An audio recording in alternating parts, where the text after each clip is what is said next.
So you requested a deep dive on this whole reclaiming masculinity thing. Uh-huh. And you've been looking into men's rights stuff, particularly the red pill perspective. Right. And you wanted to unpack this book, specifically The Red Pill Revolution, A Man's Guide to Reclaiming His... Okay.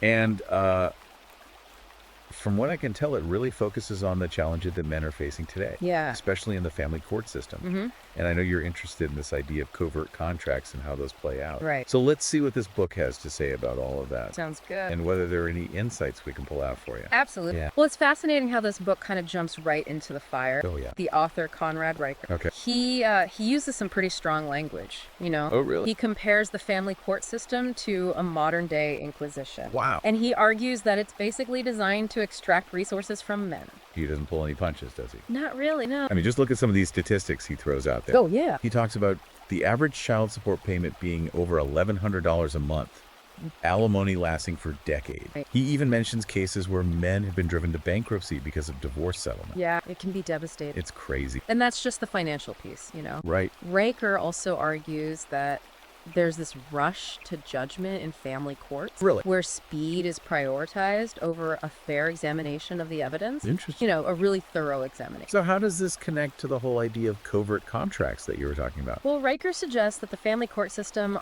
operates on a lot of unspoken assumptions that tend to disadvantage men. Okay. It's like there's this hidden script that everyone's following, but nobody's acknowledging it. That makes sense. Yeah, and he argues that this lack of transparency makes it really difficult to challenge decisions that might be biased, I see. you know, to really get a fair hearing. He even includes anecdotes about men who were denied custody, despite being the primary caregiver. Right. It almost feels like he's saying that fatherhood is being systematically devalued. Well, that's a key theme that runs throughout the book. Right. Riker argues that men are caught in this double bind, where they're told to embrace traditional masculine traits like strength and assertiveness, but then they're shamed or ridiculed for actually exhibiting them. Yeah, it's like society is sending these mixed messages about what it means to be a man these days. Exactly. Yeah. And Riker introduces this concept of the soft man, who's basically been stripped of his traditional masculine. Interesting. He's concerned about this decline in male leadership and purpose.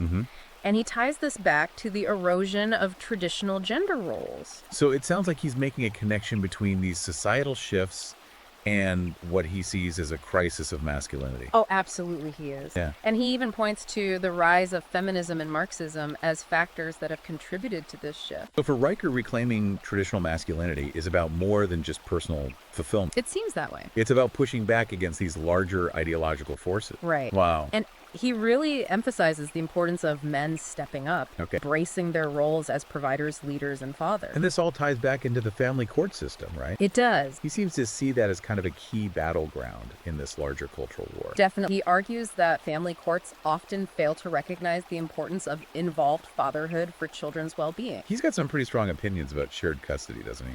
He does. He advocates for shared custody to be the default, arguing that it's in the best interest of the children to have strong relationships with both parents. I see. You know, he sees the current system as biased against fathers. Okay. And he believes it needs a major overhaul. Pretty radical stance. It is. Wow. Yeah, he's definitely not pulling any punches. So we've talked about the financial burdens, the rush to judgment, and this idea of a hidden script. Right. And now this concept of the soft man and the erosion of traditional gender roles.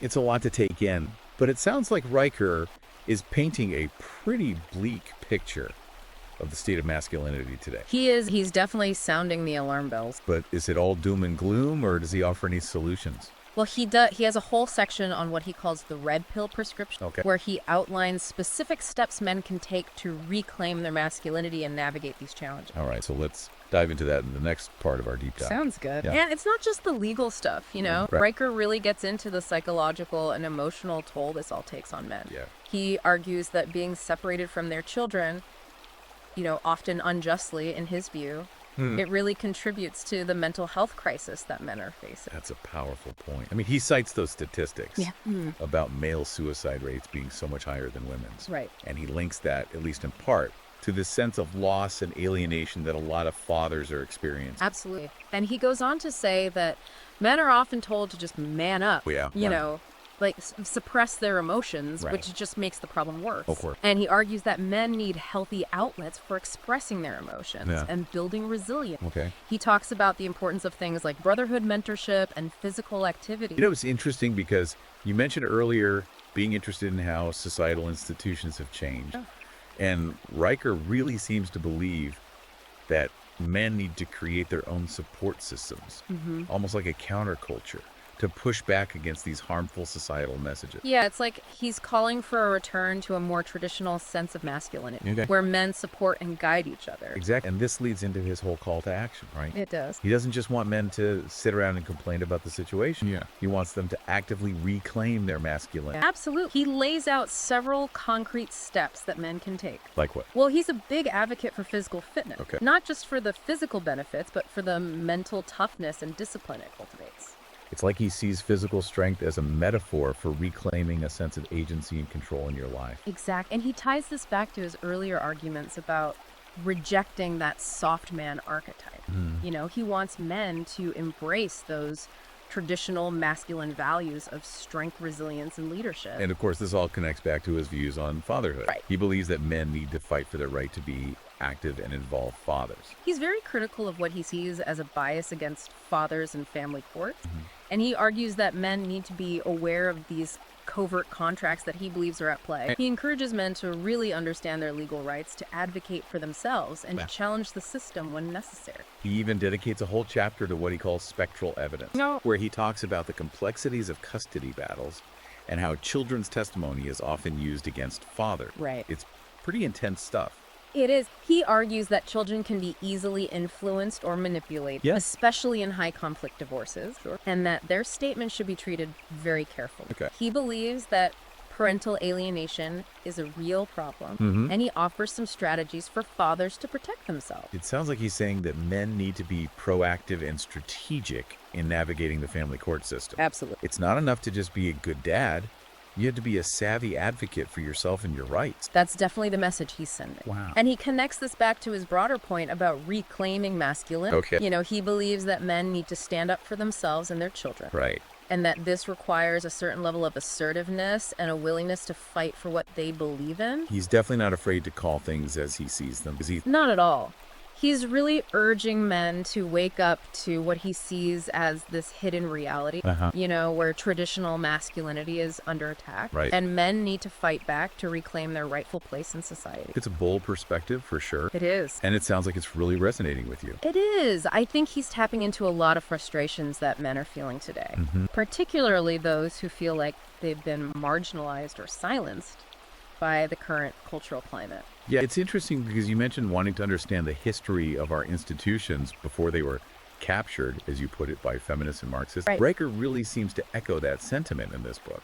He believes that there's been a systematic effort to undermine traditional masculinity and to push an agenda that he sees as harmful to men and to society as a whole. So what does he propose as a solution? Is it all about fighting back and reclaiming what's been lost? He definitely advocates for men to take action, but he also stresses the importance of personal growth and development. He talks about the need for men to become more self-aware, to develop their emotional, Right. and to build strong, supportive relationships with other men. It sounds like he's trying to strike a balance between the traditional and the modern. Yeah. He wants men to reclaim those core masculine values.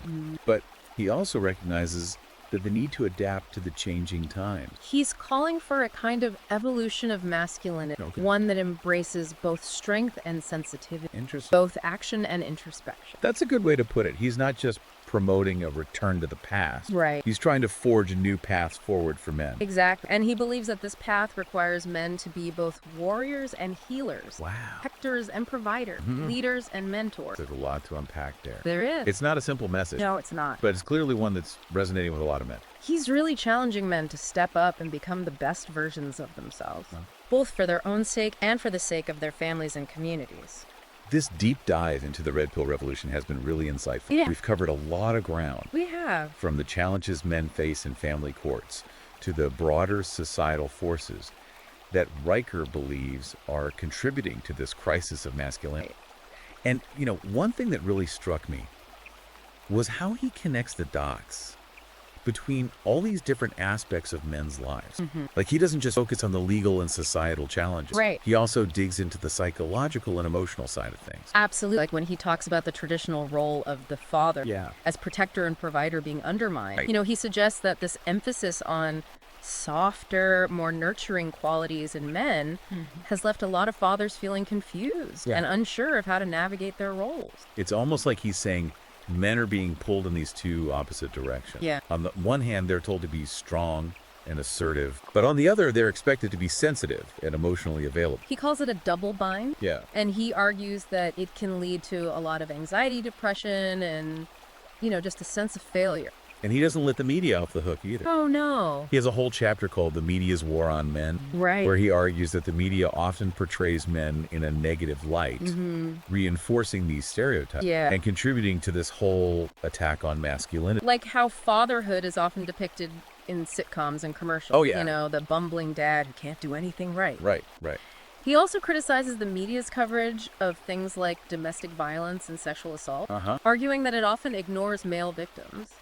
It's interesting. This ties back into his point about feminism and the erosion of traditional masculinity. Exactly. He sees the media as complicit in this shift, you know, actively promoting a worldview that he believes is harmful to men. Yeah, he argues that the media is constantly pushing these narratives Right. that portray men as either fools or predators. Wow. And he encourages men to be aware of this bias and to challenge it whenever they see it.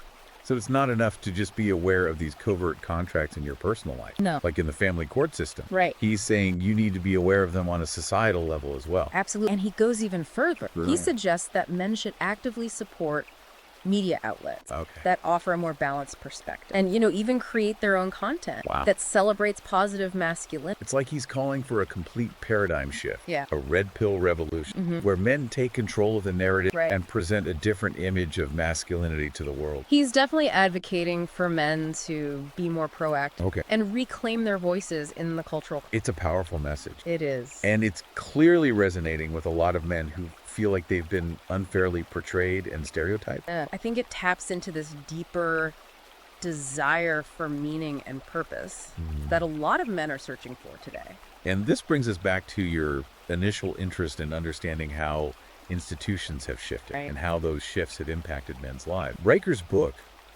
really seems to offer a framework for understanding those changes. It does. And he doesn't shy away from offering solutions, Yeah. even if they're controversial. He's not afraid to challenge the status quo. Yeah. And whether you agree with everything he says or not, All right. I think his book raises some really important questions. It's definitely been a thought-provoking deep dive for me. Absolutely. And I hope it's given you some valuable insights into the red pill perspective and the challenges that men are facing today. It has. If you want to explore these ideas further, Yeah. you can find The Red Pill Revolution on Amazon, Kindle, and Google Play Books. It's definitely worth a read. All right, well, thanks for joining me on this deep dive. It's been a pleasure. And until next time, keep those covert contracts in mind. And keep questioning everything.